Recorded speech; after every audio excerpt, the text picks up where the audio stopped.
बाप हम जॉब से आए बानी ससुराल में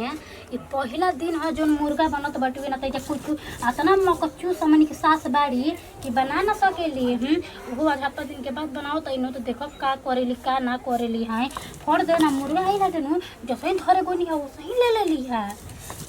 पिसागो छोटको मसाला बा। अरे हो जी दीदी पीसा तनी अरे लेके दे तनी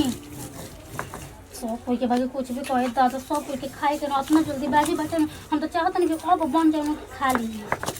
हो का कौन जे डरे लागत बाटे मम्मी जी भी बोला हूँ मैं तो अभी कहत है ना कभी सब फेंक दे हम कैसे कैसे बोलत है दादा भगवान ऐसा साफ दुनिया में की हो के मत मुर्गा खाए खातिर या मछली खाए खातिर तो हमने के एथी करके रख देते बाड़ी के ना का करी मसाला पीसे तो हमारा मन नहीं कर लेकिन मुर्गा के चलते मसाला पीसत बानी हम पीसत मसाला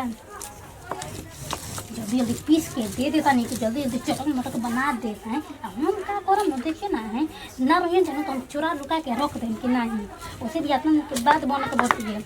खत्म हो जाए तो वैसे सब पहला लाल बुझा तटे के मुर्गे नहीं के वैसे सब ये थी भाई बेटी तो कोई ना हफ्ता दिन हम नैहर में रही हमारे हफ्ते हफ्ते दिन में बनत रहे वो जगह खाए पिए शरीर हटे खाए पिए के मन करते रहते बटे लेकिन हम का करें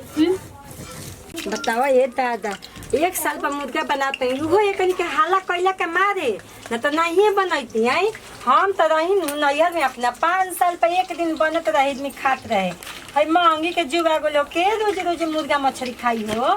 ओले बढ़िया बबी के पूरा ठेकुआ बनाओ तो 2 दिन 3 दिन खाई हन एक अनी के तो बुझाता लाला समाई बा कितना खनिहार भल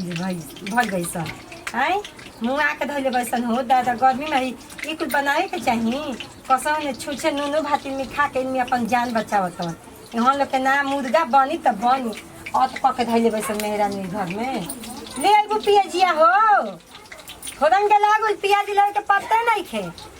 तो दहिया चलेला ना जल्दी जल्दी मम्मी आ खाए खातिर ना बोलाओगी तब लेके चले बुझा छिपानू अब कनिया मम्मी जी को बनाई ना भूख लागल बा बड़ी हाँ तो मम्मी जी बना के दिहन तो तू खाई है काहे के तोहन लोग के लूर नहीं खे खाली खाए के लूर बउए ना मम्मी जी बताई हाथ साल के 1 साल के तो बाद बनावत नहीं तो भुला न गोल बन जा बनावे हमनी के नैहर में रहे कि खाए को करे के भुलाला हो हमनी के नैहर में रहे कि अपन सप्ताह में पापा हमारा अतवारे के ले हन मुर्गा बनावे खातिर खाइम जा और वो तो एकदम बायर अट्टा के रख देले बनी ना हाथ में महंगी के 200-300 रुपए किलो मीट बउए मुर्गा के आके खाई हो इतना रुपये छापा तो ये का मम्मी तनी हाली बनाई है भूख लागल हाँ मम्मी तो बना के दी तो खइबे करू जा अपन ने तो जांगरे नहीं के तोहन के चल हमनी के बनावे के तरह वो ठीके ना लागेला रे वो खुदे नु कहिने कि हमरा ठीक नहीं खेला का नीक से बनाइबो तब न ठीक लागी छुछुना छुके मार के तो बनाइबो त निमन लागी बतावा ना और ठीक बा मम्मी कने कि गरम मसाला ले ले आई का एगो पूछा तो अभी ले आके कुछ धरत नहीं कि नहीं के पास के हां मम्मी जी हटी हम बना दी तो कहते कि जल्दी जल्दी बनाई मैं खाए के मन करता लाद चुआ तो इनका तो ठीक बा मम्मी रुक जाई गरम मसाला लेके आओ तनिया मसाला देखा है मेहरानी का प्याज चीज ले बैसन है बुझाता के एक फाड़ी डाल देले बैसन यही पता खीस बरला मन कर पिए उठा के छनका ले फेंक दी मुंह है पता है जानलू ठीक बा मम्मी लेके आओ हम तो लागेला ना कोनो काम करे में जितना खाए खातिर आगे आगे बैसन उतना कमो करे खातिर आगे आगे रहती सन तब न निक लागी तो उनको नहीं निक लागल बतावा हो ए जो कहे हउ अलगू के पतो बिया कहे ले के ना मम्मी जी मुर्गा मछली मत ले आई महंगी के बाद जब 200 के मुर्गा ले आई जब 200 के तेल ले तो 15 दिन काम चली तो पैसा ऐसे नहीं बचेला एक अनी के बचाए वाला नहीं खीसन एक अनी के खैनी ढंगनी बैसन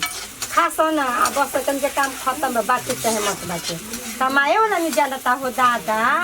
हे घामा गर्मी में कैसे लड़का कमा के एक पैसा लेवत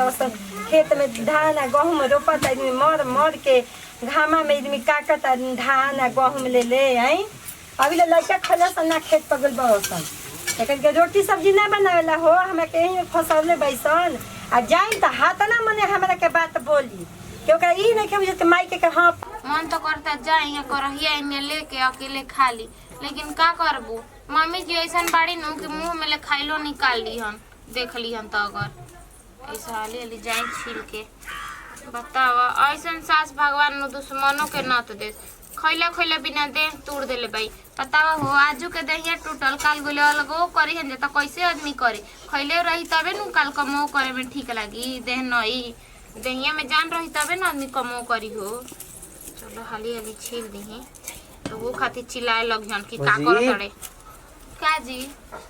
का कर दे खाना वाना बनैलू? आ हम कहा बने निरावे नु मम्मी मुर्गा बनाव तड़ी। एक भोरे के जान बैठल बाई लेकिन हां मुर्गा में डाली खातिर लहसुन अभी बनल नहीं का? ना अभी बनल नहीं खरावे नु मम्मी बनाव तड़ी। 1 घंटा हो गइल अभी तक ले का जन अरे कबे से बैल बजे अभी काहे इतना लेट कर दो जा? 1 घंटा ले का जन कौन बनाव तड़ी मुर्गा। बताई पेट में आग लागल बा इनका उ नहीं खे बुझात। एगो तो इतना दिन के बाद बनैले बड़ी ओही में लुसुर लुसुर लगैले बड़ी। अभी चावल नहीं बनल? चावल बन गुल बाजी चावल बना देनी है कैसे पाऊ चूल्हा पे बनाओ तड़ी तो तू काहे ना बनल जाके तोहरे बनावेला? अरे और हमर मम्मी के बनावल ठीक लागी तब नु हम बनाई ना तो कली हई ऐसे कर देबे। अभी लेगो ने प्याज काट के तो कहते ये खाड़े प्याज काहे लेके आइल बड़े रे। अच्छा तो रुका जा दिन तो हम मम्मी को कहत नहीं। ठीक बा जाई देखी धरा इथी हम डाल दी दुकान। ठीक बा जाई।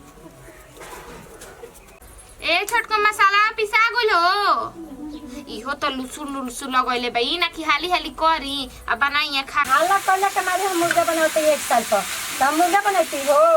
आई लोग जैसा ही कहती दी हम बनाते तो हम बनाते दे दियो कहीं के बनाए के तो बनाते कहीं के दिया दियो तो नहीं मेरे खास रहे सब बनाते रहते यही तो कहनी के 10 हम बनाते गर्मी बा तो का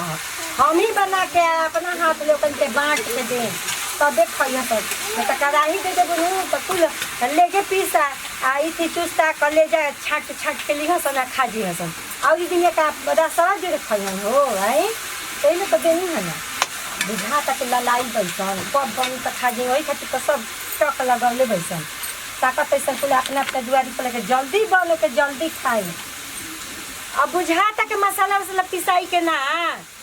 कह देनी का हम बनाई तो हम ही मसाला पीसी तखन के तो लइके रवात रहत ई नहीं के बेटा हां लइका के सुता दी तो जानियो के रवा देते सन के करे के ना परी का मां हम ये नहीं के जानत हो दादा रे दादा हमार लइका वैसन बावसन ना तो उठी सुती के 4 लात देता सन तू धरिए जाती जा आई बजे बुझाता राजा महाराजा घर में सुतल बजे तार के जी कर